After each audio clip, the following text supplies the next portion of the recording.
Chris, get in there. What are you know, doing? right? We framed you just right, and now you messed up. Well, Is this the better frame? Yeah. He was on top of his game. He was an entrepreneur known for taking bold risks, expanding his business empire, and chasing the next big innovation. His days were consumed by meetings, travel, and the relentless drive to stay ahead. It wasn't long before he noticed the strain it put on his personal life.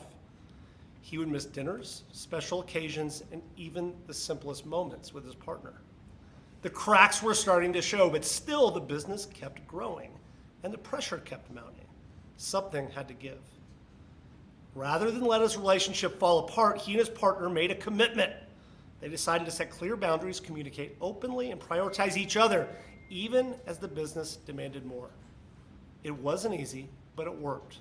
Through that process, they learned the valuable lesson about managing the balance between work and personal life. Lessons they would later share with other entrepreneurs. The man was my friend. He's my best friend? No, he's not really my best friend. I do know him. His name's Brad Feld. He's a venture capitalist and successful entrepreneur. Together with his wife, Amy Batchelor, they wrote The Startup Life, a guide to managing personal relationships while navigating the challenges of entrepreneurship.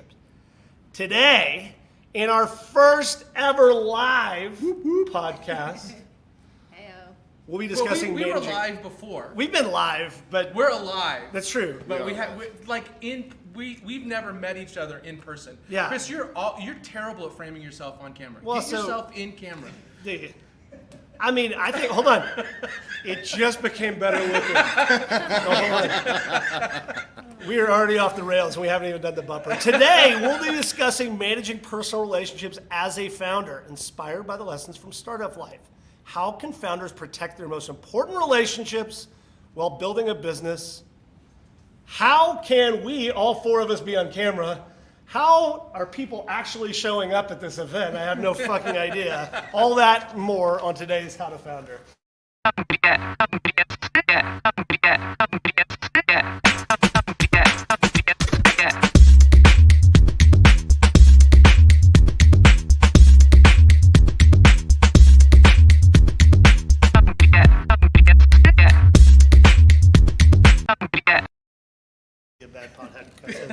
Hello, my name is Chris Franks. And I'm Anthony Franco. Welcome to today's episode of How to Founder, where you, the founder, learn tips, tricks, and details on how to be an awesome founder.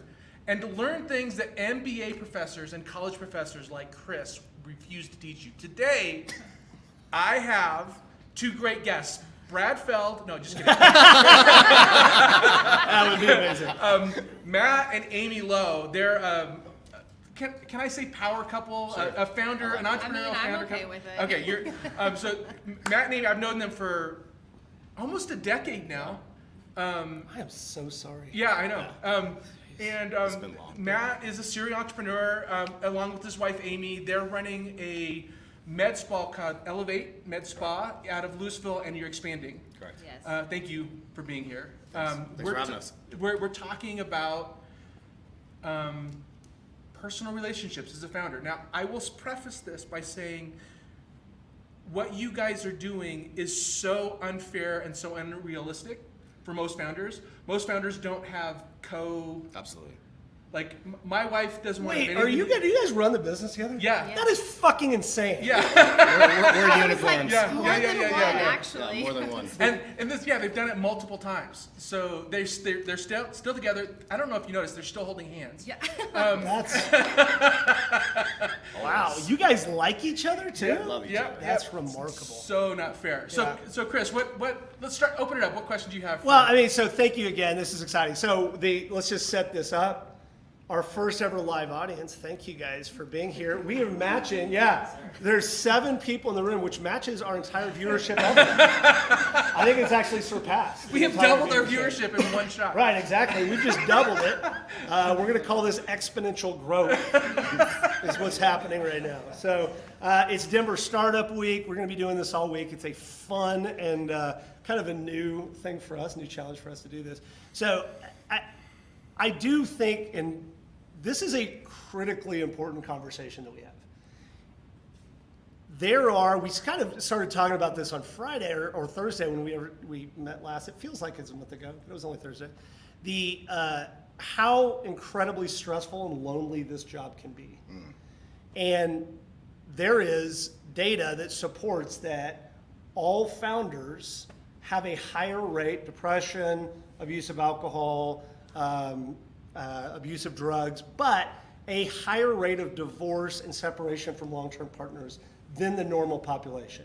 Now, some might say it's just because of people are weird like Anthony and their partner finally figures it out and they go, I'm out of here. But I don't think that's the case. I think it's something to do with the work required to do this job. So I think probably since you guys are the counterexample, maybe just start with y'all's story and what's led you to this point. Yeah, absolutely. Well, ironically enough, we actually met across campus. Really? At Yeah. CU Denver? At Metro State. Oh, Metro State Same, University. same campus. It's like They same share I mean, campus. you know, CU Denver's kind of the Harvard of Central like Central Denver, you know? No, that's not true. Metro's pretty good. So we met actually in a weight room on a workout bench. No, I would have never I guessed. know, right? Right. Tiny over here thought he could Jeez. come and share a bench. I tried to with me. schmooze her. Yeah. Hey, did you use the need a spot line? Actually, I just sat on her weight bench and she got totally creeped out. Fair point. All right. So fast forward, we jumped into the fitness space together.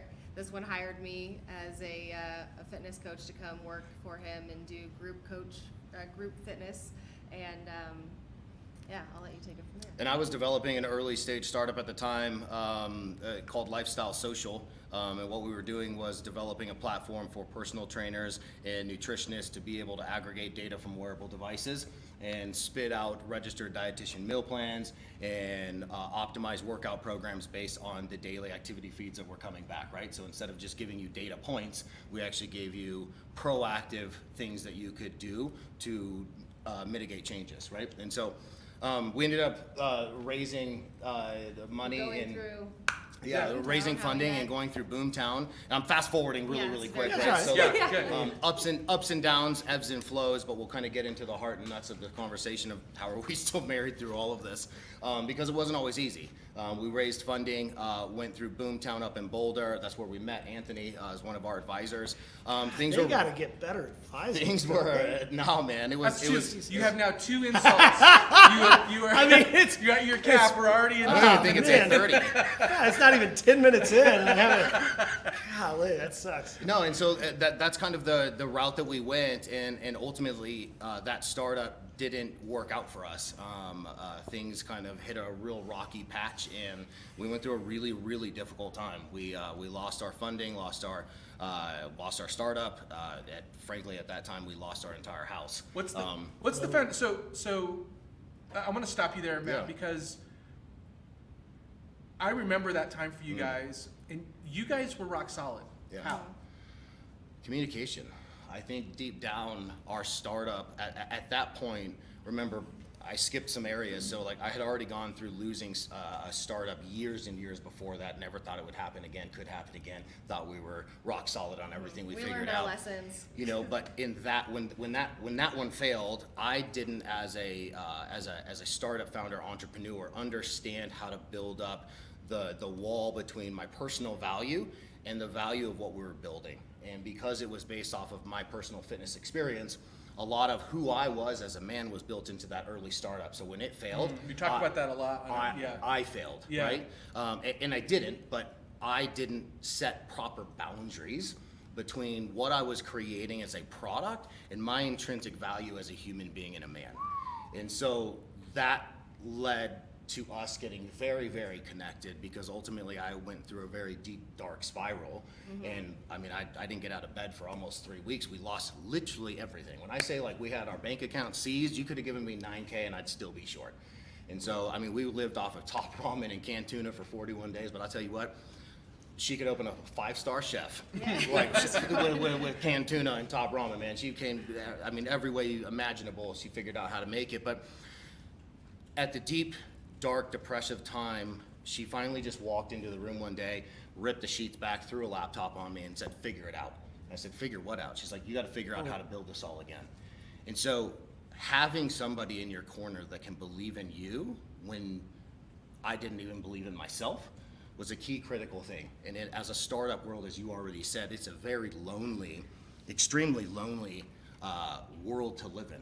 And to navigate the downs and the valleys by yourself can be very burdensome and can be very scary and can end up in a very deep, dark spiral. And that's where I was. And so ultimately, I'm like, I don't understand how to do this. She's like, figure it out. You built this once, figure out how to do it. And I'm like, I don't know what it was, but inside of me, I'm like, dude, whatever.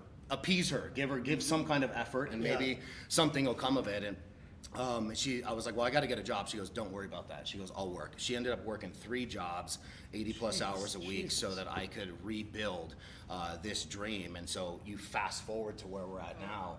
So much of it comes down to, we talked, we set a dream, we set a purpose and a goal. No matter what we have to do to change that, our destination never changed. Our route there has changed dozens of times, but we've never given up on the big purpose of what we want to create, and that's to be able to build a brand that we can spend the rest of our life giving back, right? And so ultimately that purpose and that dream has led us through those hard times of being able to bring us tighter and tighter together. Well, so it sounds like, let me ask this. You're both, I'm going to make a guess. Entrepreneurship is not in your DNA, or is that an incorrect statement? It was, no, you're correct. Okay. I did not have a route or path or thought of being an entrepreneur, business owner, anything. That wasn't even anything. So I of could've the thrown four anything of on the us, wall and that you're would've the been up most there. mentally stable. Okay, 100%. you're the least broken of the Yeah. 4 of us. So I don't smart know. but with terrible taste in men. I'm not sure. I might be the most. So I want to hear from you specifically, Amy, Yes. on this. What was going through your mind as things were like going sideways? So when we met, this one is just Mr. Enthusiasm, Mr. Charisma. He lights up a room. He's got energy. He's gonna pull you in. He's just a magnet. People are attracted to him, myself included. And so You Bow, know, check you it, know, bow, you know, bow. you know why? It's because the It's- polarity I know, is right? there. So I know for a fact Matt had hair when you met. No. No? No, I've You never- said, well, you had facial hair. Yeah, You I had had a Yeah. huge beard. Yeah, you had a huge beard. Had a So huge you beard, were 50% of the way there. It fell. Gravity took hold and just moved from my head to my face. Anyway. So I have always just kind of believed in like him as a person. He's had this drive. He's been a dreamer ever since I've met him. You've always been throwing up ideas of how you want to, come up with a new business or come up with a new idea on how to make an impact in this community. And so we've always had this dream once we decided that, yes, this is something we're going to do together. We're going to intertwine our lives, and faith for me and us is something that is very interwoven into why we're still connected and why we're still thriving as a couple.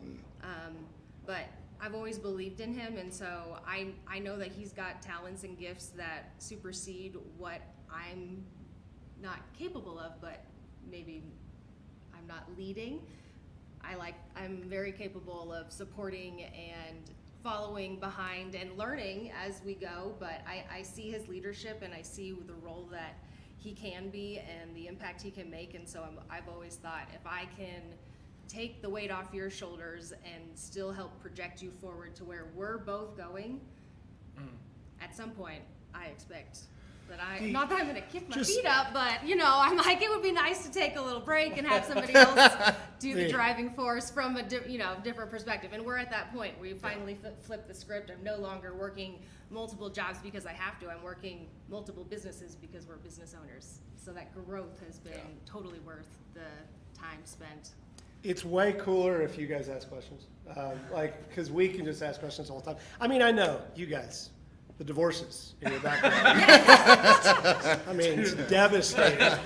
He's talking to students in the room. The number of really painful divorces you guys have all gone through would be very difficult. So, but any questions, just yell out. So, I don't want to dwell on those dark times, but I also don't want to skip over it because serious, difficult times. Mm-hmm. So, you mentioned came in like, hey, dude, it's time to get up. Yeah. Right. what other things helped you get through that period? And then together, what did you do to kind of make sure that you stayed connected during that period? When my first business tanked, like same thing, deep, dark, depression, terrible time in my life. Yep. Coming out of it was really hard. And one of the kind of rules of thumb is like when you're in that state, you're almost by definition a narcissist. Like you're just like, oh, woe is me, poor me, poor me, poor me. And then having a partner there is like, hey, knucklehead, like I'm here too, right? Yeah. So talk just a little bit about that, and then what did that transition out of that period together feel like? Yeah, and honestly, Ames is working with me on writing a book on this called The Man in the Mirror, and that's what it was. It was a 2 a.m. Bathroom break for me. Late at night, the moon was coming through our bathroom window, and I caught a glimpse of myself. Burritos. It was burritos. I understand. I've been there, dude. But I walked into the bathroom and I caught a glimpse of myself in the mirror, and I just kind of sit there for a second, just trying to catch a break of like, how did I get here, right? And I started to just really think. It was kind of like that whirlwind moment as I started to think. Just it got faster and faster and faster and faster, and I was like, whoa, this is where I'm at. How did I make so many mistakes to get to this point? But now that I know where I'm at, I have clarity of where I can go, right? And a lot of times when we're in our mess, we don't want to sit there and reassess how we got there. But if we don't have a clear understanding of where we want to go to get out of it. And instead of sitting in that deep, dark spiral, I decided to go, you know what, she's got belief in me. I don't know that I believe in myself that I can do this again, but I'm a hard worker. And so at that point, I had to just start doing more in order to get out of where we were, but quickly realize that in order for us to keep going forward, I, as an individual man, needed to start becoming more and not just doing more.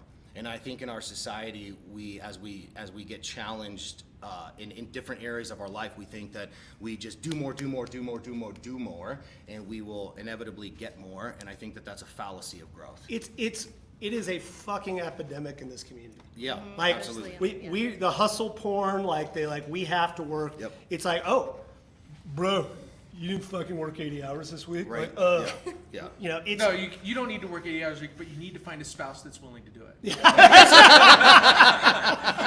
the key. Golden nugget, takeaway from today. You're welcome. that is, I think there's going to be several people be like, you got any sisters? Well, yes. But this idea of like, sometimes it's like frenetic energy of work, and it doesn't actually get you any place, right? Like you're busy for the sake of being busy because you're scared, and in that moment, the only thing that feels good is doing shit. Well, and to your point, right? Like we can be busy shuffling papers all day in our business, right? I can be busy just writing on a whiteboard. Busy is not productive, Right? And that's where we have to get clear. And if we can't be objectively clear with ourselves, you damn well better have that entourage around you going, what's the objective that we want to achieve this week? Because we can sit here all day long and just move tables and chairs and be busy. I mean, we could sweat our asses off all day and go through hard work. Yeah. But that doesn't mean that we're actually producing and making progress. So don't mistake busy for progress. And that's Man. where I started to realize for myself, I'm like, man, Well, I'm just busy. Is it too late? You can get No, that T-shirt. We've got Hug and Founders. Well, what I want to do is I want to bring it back to like folks that are watching this care about that relationship Yeah. piece of it. Like, how do you Yep. still want to like understand how you two, or maybe you two might like. There's entrepreneurs out there, and I'd like to hear from both of you on this, that have a spouse that wouldn't have done what you've done. No, I know I'm crazy pants And- for sure. well, I admit it. no, that's not what I'm saying. It's admirable, but also it's understandable when Absolutely. somebody doesn't want to do that. Yeah. Definitely. And what founders will tend to do, what I have done with my wife is I've been careful about what I communicate. So you talk about communication is what kept you strong. Correct. Sometimes communication, over communication, the communication that shit is going bad, Yeah. can not have the effect that you're hoping it has, right? So can you? Absolutely. So I'm trying to like navigate this to how do you navigate that communicative aspect when you don't have a spouse as willing to go through it as you are? I'm like, let me jump in real quick. So we, as a couple going through business, supporting one another as in our own individual roles. I mean, we definitely have very separate roles that we own in what has become our business role leadership team, and setting time aside to be intentional for our personal relationship. Just because we're together all the time doesn't mean that we're just always lovey-dovey and we're husband and wife and life's just going great. We have our roller coasters, and even within our office walls sometimes I have to have moments where he goes, I'm taking my CEO hat off on, I'm putting my husband hat on. How is everything? Like, I need to check in with you. We need to be able to still have that, and not just with us, but with our team too. I need to be able to say, hey, I can tell you're going through something. Can we have a quick moment and chat? Or do you need a moment? And I've got you. I've got you covered. Go do your thing, regroup, and come back. Because having that time away, whether it's a quick 5 minutes, whether it's a lunch break, whether it's a vacation, it's important for that recycle on how you produce on the back end for your company, your business, your whatever it is you're going through. And I think what you had said, like, we have it wasn't easy early on. It wasn't like we just jumped into these roles and it was like, oh, everything was perfect. We went through a lot of challenges, but I would say that we leaned on coaches, we leaned on mentors. I've had multiple mentors since I've been a 13-year-old entrepreneur. I went through the Junior Entrepreneurs Academy just a couple blocks from here at the Denver Chamber of Commerce when I started my first business, which was a salsa business, and started jarring my grandma's salsa recipe, and that's how I went through college. But ultimately, we have very defined roles in our business, and we have clearly defined roles in our home. But they coincide together, right? It's not me telling Amy what I want her to do at home and she telling me what she expects from me. It's both of us working 100% and 100%. I hate that. I hate the feeling of like, happy wife, happy life. I'm like, no, happy spouse, happy house, right? Marriage is not 50-50. Marriage is 100 and 100. Right? I don't look at her going, hey, the dishwasher's clean, can you get it done? Laundry needs to be done, I'll go work at cars. Like, that's just not what it is. Like, she'll mow the lawn if she wants to mow the lawn. I'll do the dishes if you do the dishes. If there's laundry to be done, I'm folding, she's folding. Now we're getting into like good marital advice. But that's such key, because even our as business is a marriage too, And our second marriage is our partners in business, that's right? what I mean. We have partners in some of our businesses, and we talk just as much as Amy and I. I'm very adamant about constant, what I call snippet communications, right, throughout the day, especially on rough water days. I think it's more vital that we're constantly communicating, because if we're riding our boat and the waters get rough, the worst thing we can do is all go silent and go, oh shit, and we just hold on. You've got a question back here. Oh, yeah. Absolutely. Somebody, our live audience, has doubled our viewership. With both of your workloads being potentially overwhelming at times, how do you set aside time for helping each other with your workloads? And you kind of touched upon it, but how do you set aside time for just relationship tasks outside work? So just to repeat for the microphone, it was a question about basically time. How do you manage your time and for yourself and with your spouse? For you guys, it's for work, right?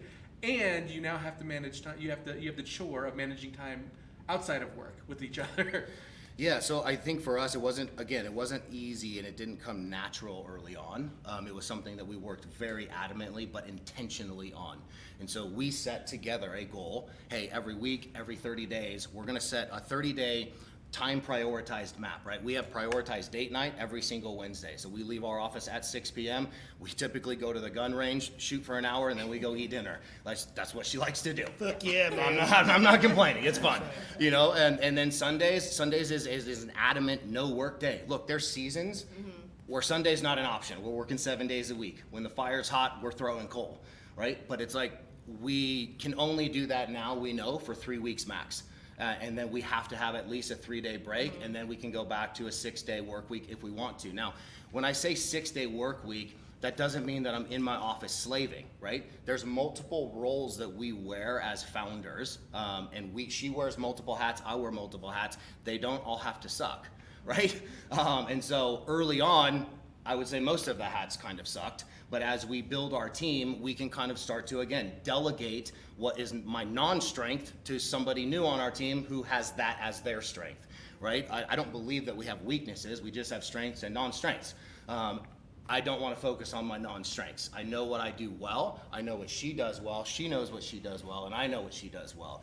And together we can constantly be checking in to make sure that we're each playing at 100% all the time in our respective roles, and we're not bumping into each other. And so I think, again, for us, it's that set intentional time that, I mean, on Wednesdays and Sundays, it's like Sunday afternoons, our phones go aside.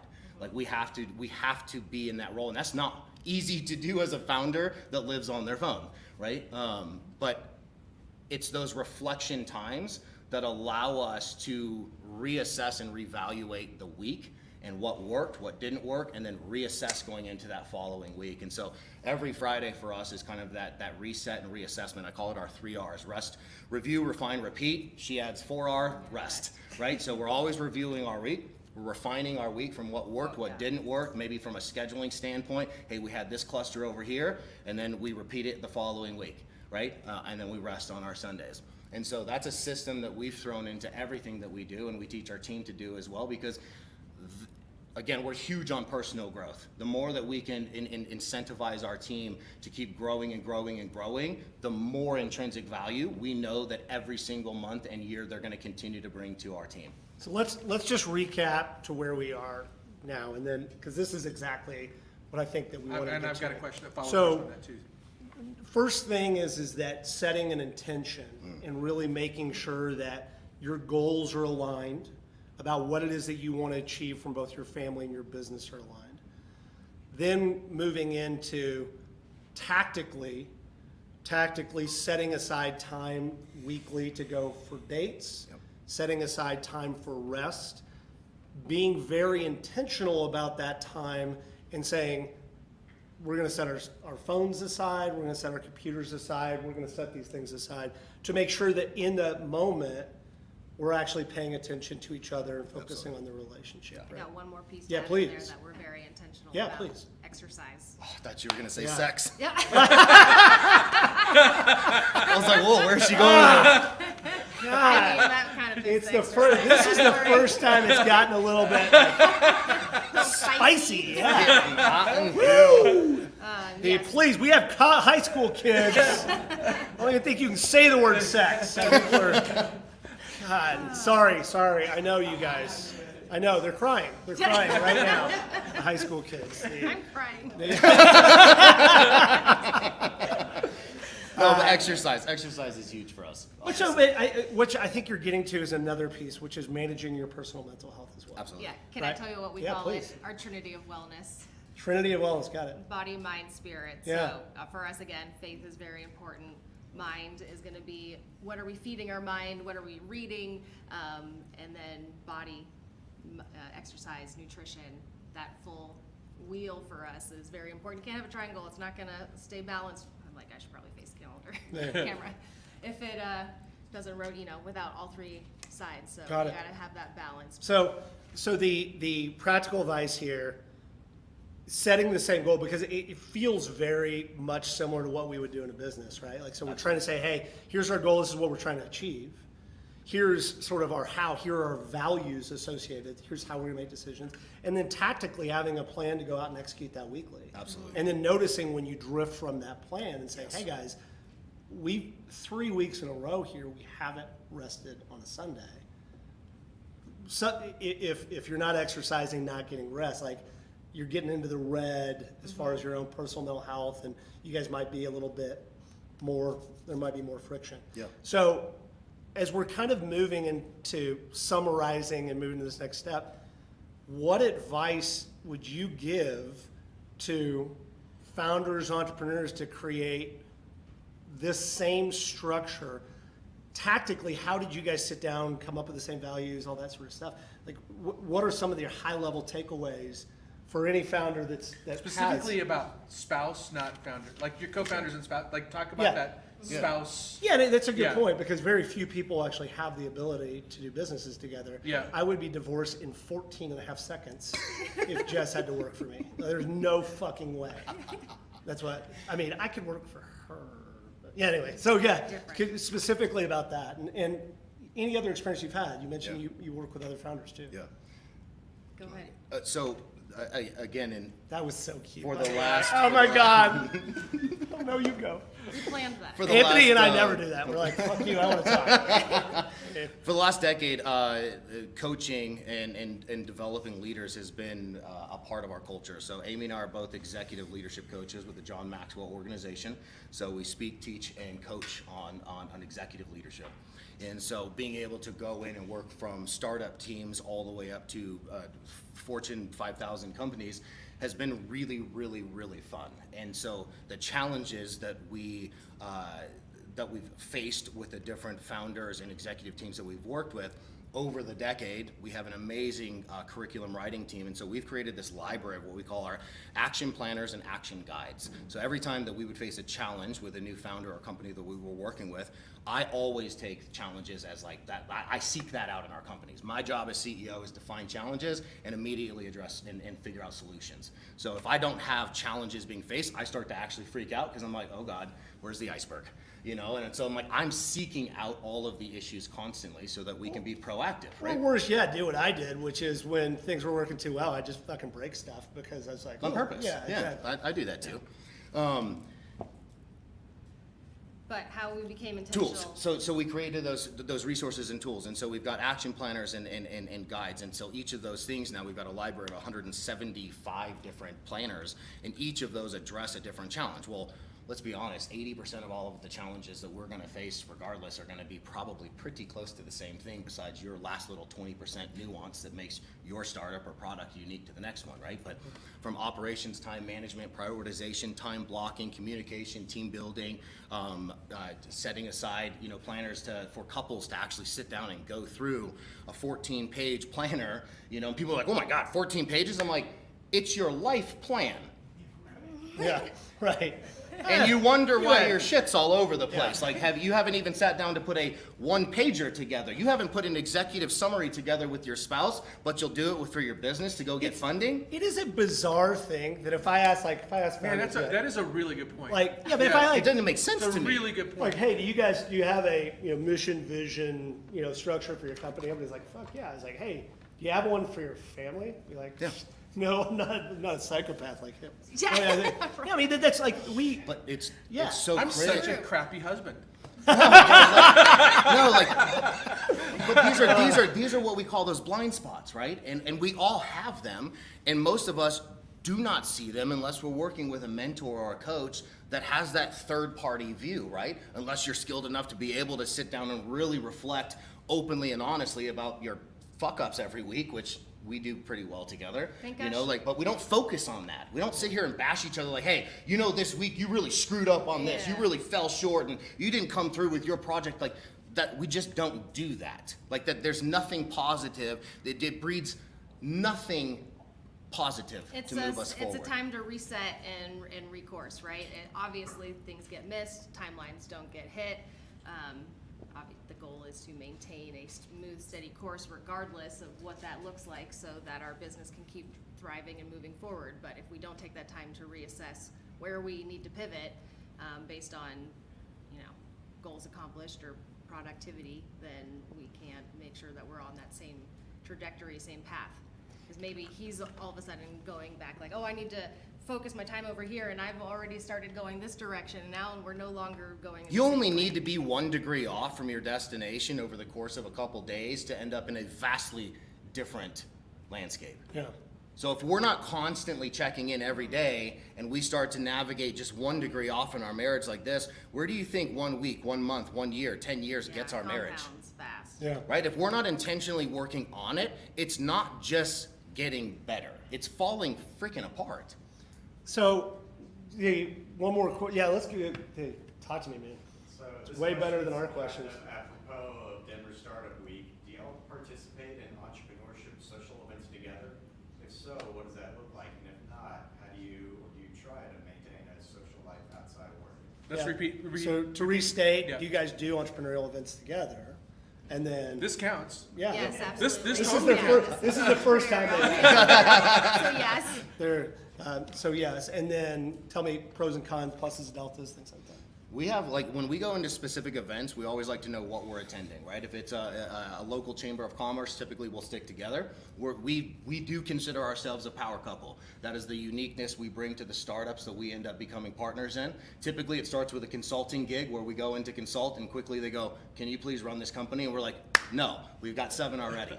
Now we say yes, because we have a team, and then our team comes in and actually builds a new team, builds systems and puts systems in place, and then teaches everybody, the new leaders that we've brought in, how to run those systems and incorporate tactical approaches to keep growing the companies and brands forward. Then we step out, and it's really from an advisement role from there. We're actively involved in 2 of them now, but depending on the event, sometimes if it's a big event, we know that we both have our own powerful skill sets to be able to talk and share our ideas and values with the community. So sometimes we divide and conquer, but we always discuss that going into a social event too, to say, hey, does this event yield us being together stronger, or does it make more sense for us to divide and conquer and try and, again, hit the masses at different events? So I think, again, we always go into things, we're always talking, right? There's always a plan in place. I'm not a defensive player. I am a very offensive player. I do not like defense. I do not like being reactive. I don't have control when I'm reacting. Anthony, are we a power couple? I think you guys are a power couple. You're very cute together. That's what said no one ever. That was, yeah. For the amount of times Chris has tried to grab my ass, Oh, yes, God. but Just that one time. My water just came out my nose. All right. So as we kind of get this thing summarized, any other questions, comments from y'all? I have one. Okay, Anthony, I talk have to me. one. You got a question too, I think. Yeah. Oh, go for it. Yeah. Okay. What habits or routines have you found to be counterproductive, despite initially believing they were helpful? Ooh, God, that's the God. You want to be host? You want to just? I know, Here, you can right? come sit in this chair. There, Yeah, so there, come here, turn with me. Go. come up here and ask the question into the mic. Yeah, there you go. I can't read your handwriting. My handwriting's gonna be better than yours. You have improved the visual quality of our podcast by Wow. tenfold just by making that happen. Thank you. All right, go ahead. All right, ask what's your the question? again. Uh-oh. Oh, hold on, can I grab the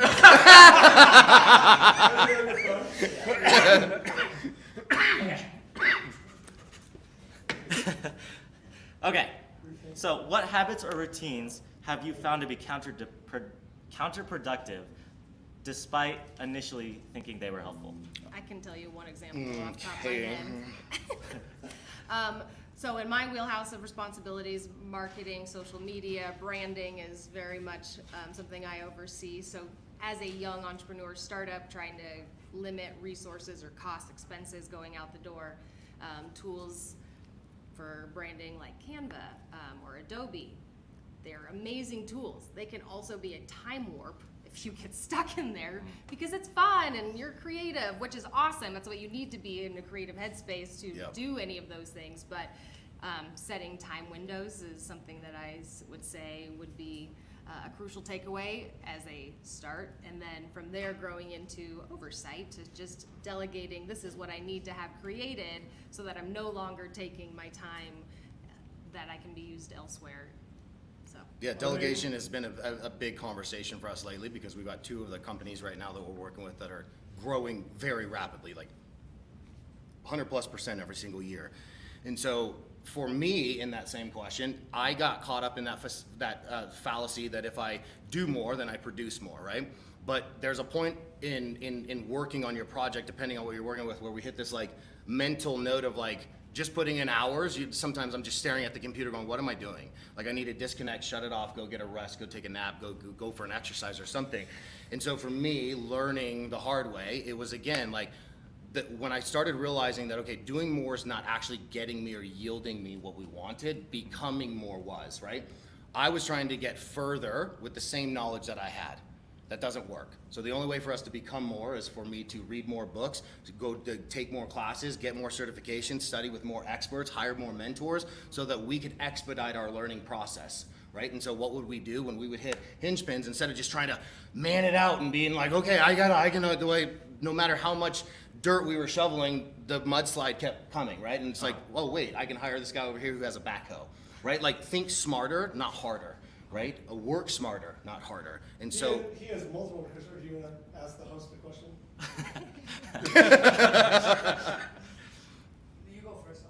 Okay.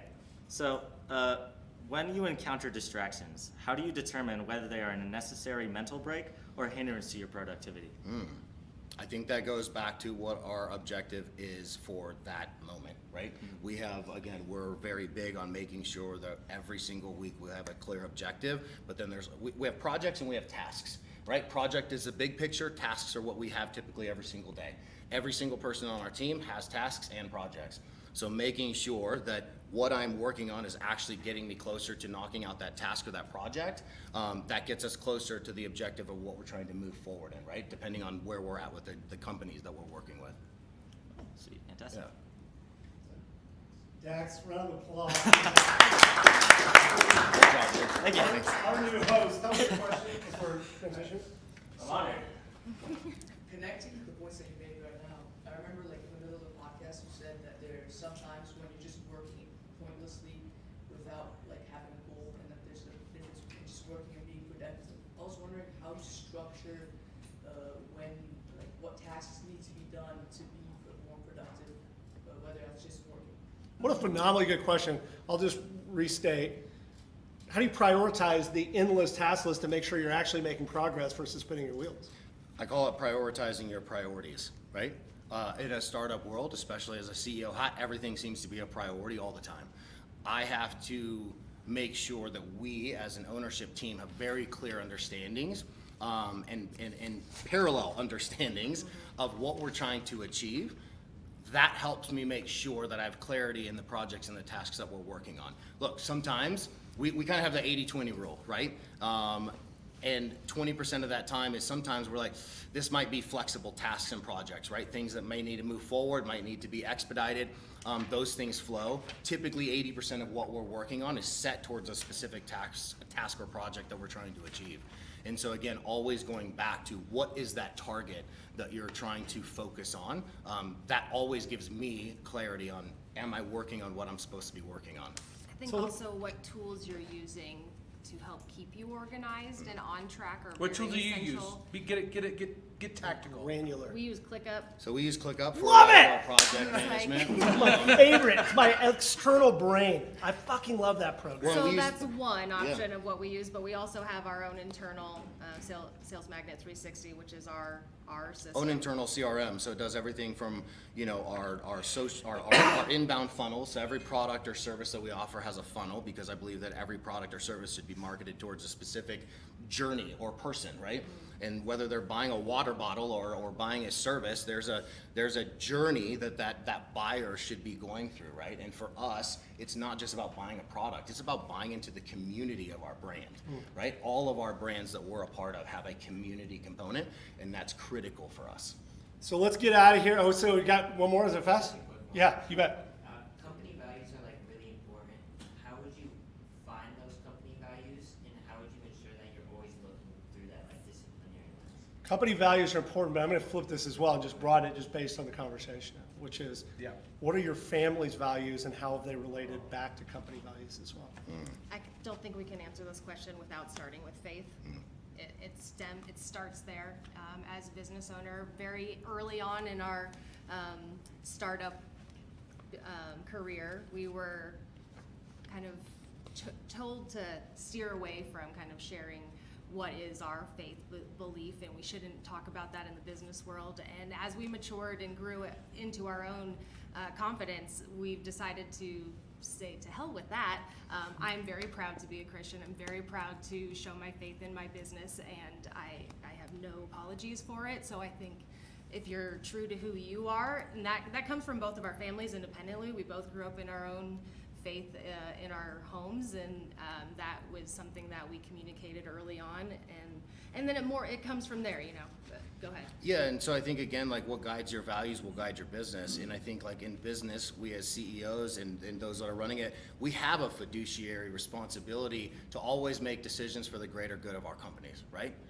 I have a fiduciary responsibility as a husband to make sure that the decisions that I'm making reflect what we've set as a husband and wife in our household and our marriage and the values that we have for our home.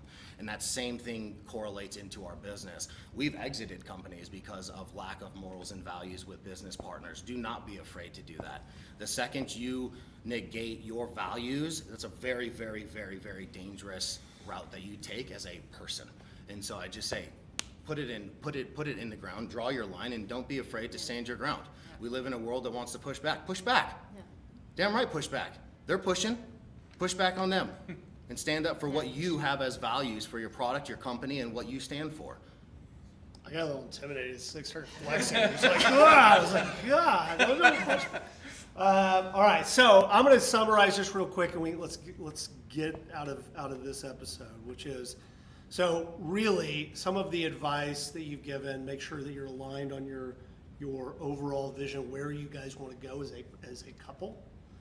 Make sure that you define your values, talk about your values together. The shared values, you probably never would have been married in the first place if you didn't share those values, but also do that. And then tactically really setting aside the time and energy and space for all of the different roles that you play. I love the idea of just having hats, right? That executive Like summary physical for hats. your household. Yeah, executive summary for your household Put is that a- together. That's something I'm gonna go That's put your into challenge. practice. Go like, do that today. tonight with your Yeah, spouse, yeah. the other half, whoever your great. business partner. If you haven't done that, definitely do it with them. And then I think, the underlying piece here that you've kind of had throughout this entire process is, for lack of a better word, growth, which is investing in yourself and trying to improve and increase your capacity as a human being. Absolutely. Because the more you learn, everything kind of becomes a little better at that place.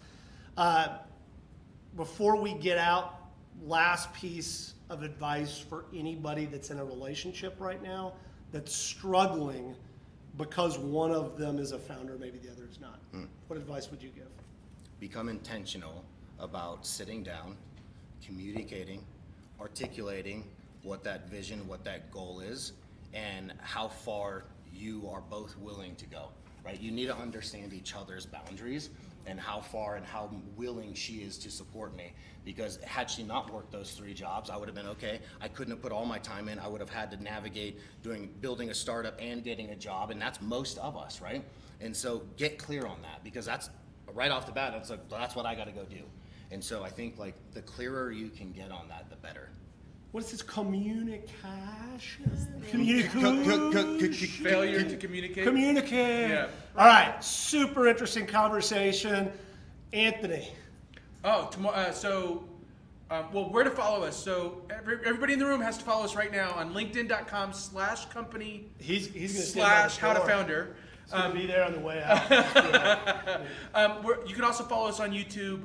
It's just youtube.com/@HowToFounder. Tomorrow I'm switching gears a little bit and talking about the basics of accounting, specifically the basics of accounting for founders. Thank you for not asking us to do that.